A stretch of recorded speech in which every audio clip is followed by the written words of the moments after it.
2025 সালে বুদ্ধ পূর্ণিমা বা বৈশাখী পূর্ণিমা কবে পড়েছে?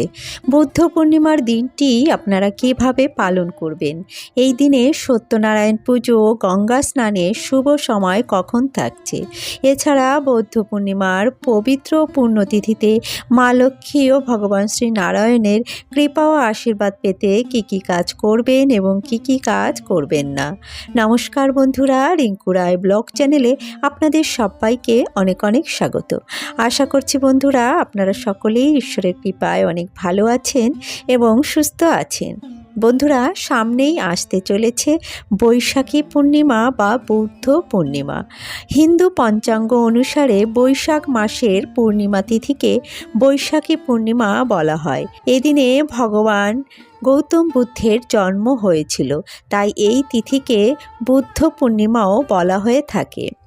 এই বৈশাখী পূর্ণিমার পবিত্র দিনে ভগবান শ্রীহরি বিষ্ণুর নবম অবতার রূপে গৌতম বুদ্ধের জন্ম হয়েছিল।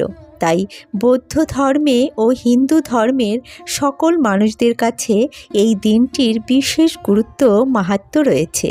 কারণ বৈশাখী পূর্ণিমার পবিত্র পুণ্যতিথিতে ভগবান শ্রীহরি বিষ্ণুর নবম অবতার রূপে ভগবান গৌতম বুদ্ধের জন্ম হয়েছিল এবং এই পূর্ণিমা তিথিতেই তিনি বোধিসত্ত্ব জ্ঞান লাভ করেছিলেন এবং এই বৈশাখী পূর্ণিমার দিনেই তিনি তার শরীর ত্যাগ করেছিলেন, অর্থাৎ মহাপরিনির্বাণ লাভ করেছিলেন।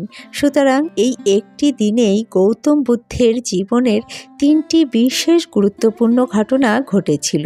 তাই এই দিনটি খুবই তাৎপর্যপূর্ণ এবং খুবই মহত্বপূর্ণ। বন্ধুরা, এই দিনটি এতটাই গুরুত্বপূর্ণ এবং এতটাই পবিত্র ও পুণ্যতিথি যে এই দিনে আমাদের সমস্ত কাজ ভেবেচিন্তে করা উচিত। কারণ এই দিনে কোনো অনিয়ম বা অশ্রদ্ধাজনিত কাজ করলে তা পাপের ফল ভোগ করতে হবে এবং শ্রদ্ধা ও ভক্তিসহ নিয়মবিধিপূর্বক কিছু কাজ করতে পারলে তা আমাদের পুণ্যফল প্রদান করে। তাই এই দিনে এমন কিছু কাজ রয়েছে যা আমাদের ভুলেও করা উচিত নয়। বন্ধুরা, আজকের ভিডিওতে আমি আপনাদের জানাবো বুদ্ধ পূর্ণিমা কবে পড়েছে, বুদ্ধ পূর্ণিমার পূর্ণাঙ্গ সময়সূচি এবং এই পবিত্র পুণ্যদিনে আমাদের কি কাজ করা উচিত এবং কি কাজ করা উচিত নয়, এ বিষয়ে বিস্তারিত জানাবো আজকের ভিডিওটির মাধ্যমে। তাই আজকের ভিডিওটি খুবই গুরুত্বপূর্ণ হতে চলেছে। আমার সকল শ্রোতা বন্ধুদের কাছে বিশেষ অনুরোধ, ভিডিওটি প্রথম থেকে শেষ পর্যন্ত সম্পূর্ণরূপে মনোযোগ সহকারে শ্রবণ করবেন এবং ভালো লাগলে লাইক শেয়ার কমেন্ট করবেন আর চ্যানেলে নতুন হয়ে থাকলে চ্যানেলটি সাবস্ক্রাইব করে পাশে থাকবেন।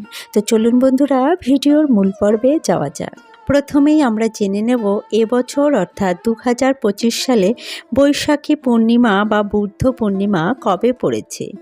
এবছর বৈশাখী পূর্ণিমা বা বুদ্ধ পূর্ণিমা পড়েছে ইংরাজির 12ই মে 2025 এবং বাংলার 28শে বৈশাখ 1432 সোমবার দিন।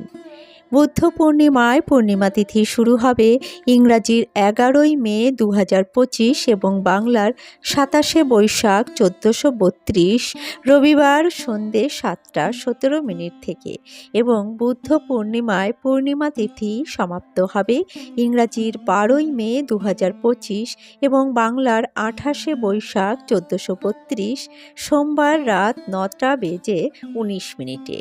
পূর্ণিমার নিশি পালন হবে 11ই মে 2025 রবিবার দিন এবং ব্রত ও উপবাস পালন হবে 12ই মে 2025 সোমবার দিন।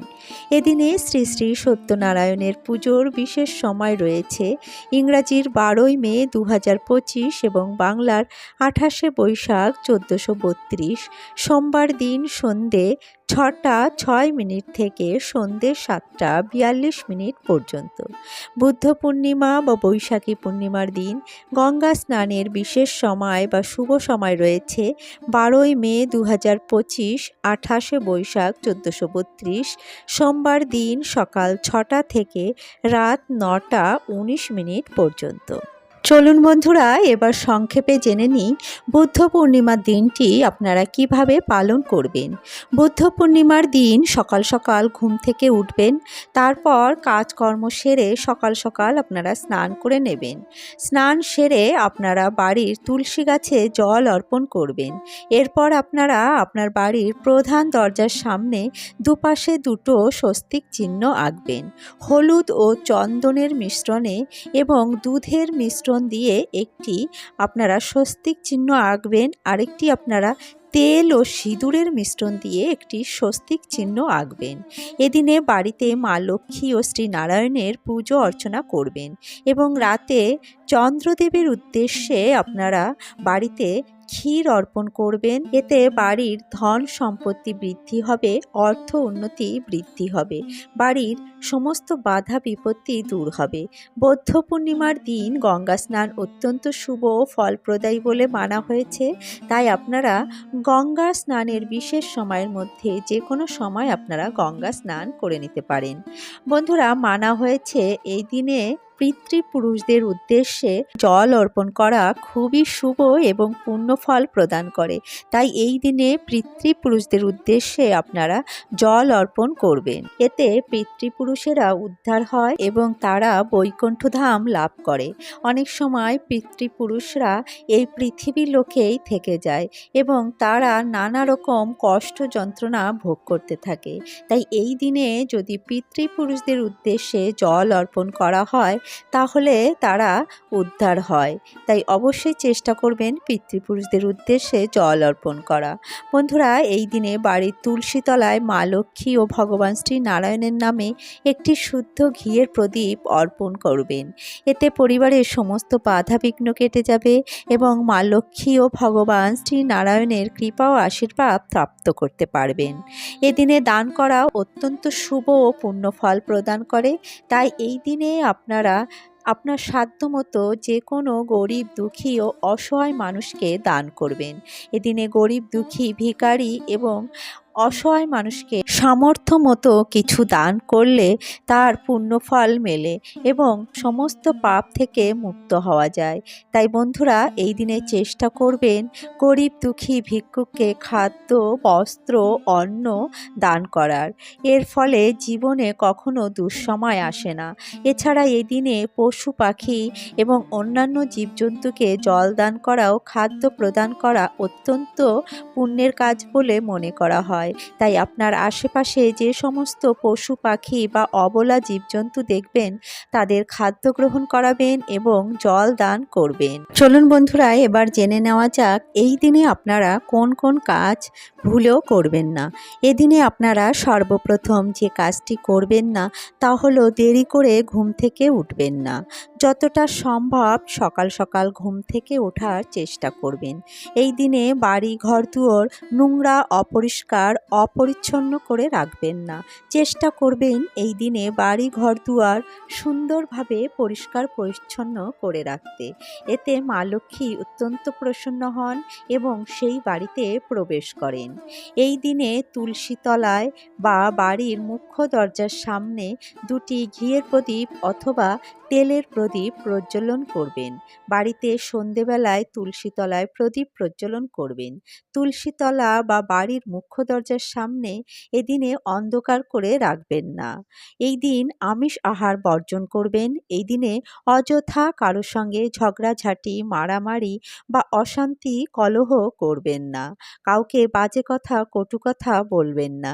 চেষ্টা করবেন এই দিনে ভগবানের নাম জপ করার, হরে কৃষ্ণ মহামন্ত্রটি জপ করার অথবা গীতা, ভাগবত পাঠ করা অথবা শ্রবণ করার। এই দিনে কিছুটা সময় হলেও আপনারা চেষ্টা করবেন স্বাস্থ্যসম্মত কথা বা তত্ত্বকথা আলোচনা করার, বৌদ্ধ জ্ঞান এবং বোধিতত্ত্ব আলোচনা করা। তাহলে আপনাদের দিনটি সুন্দর কাটবে এবং আগামীতে আপনারা অনেক জ্ঞান অর্জন করতে পারবেন, অনেক পূর্ণ ফল আপনারা লাভ করতে পারবেন। বন্ধুরা, এইভাবে আপনারা দিনটি যদি পালন করতে পারেন তাহলে আপনাদের দিনটি অত্যন্ত সুন্দর কাটবে এবং আপনাদের পরিবারে সুখ শান্তি ও সমৃদ্ধি বৃদ্ধি হবে, অশান্তি কলহ দূর হবে, মা লক্ষ্মীর আগমনে গৃহে অর্থ উন্নতির পথ প্রশস্ত হবে এবং মা লক্ষ্মীর কৃপা ও আশীর্বাদ বজায় থাকবে সারা বছর। তো বন্ধুরা, আজকের ভিডিওটি এখানেই শেষ করছি। আশা করছি ভিডিওটি আপনাদের সমৃদ্ধ করেছে। ভিডিওটি ভালো লাগলে অবশ্যই একটি লাইক করবেন এবং অন্যান্য বন্ধুদের সাথে ভিডিওটি শেয়ার করবেন এবং মা লক্ষ্মী ও ভগবান শ্রী নারায়ণের নামে একটি কমেন্ট করবেন। আর চ্যানেলে নতুন হয়ে থাকলে চ্যানেলটি সাবস্ক্রাইব করে আমার পাশে থাকবেন এবং পাশে থাকা বেল আইকনটি প্রেস করে রাখবেন। তাহলে আমার প্রতিদিনের নিত্য নতুন ভিডিওগুলির নোটিফিকেশন আপনারা পেয়ে যাবেন। বন্ধুরা, ভিডিওটি সম্পূর্ণ দেখার জন্য আপনাদের অসংখ্য ধন্যবাদ। আসছে পরবর্তী একটি নতুন ভিডিও নিয়ে।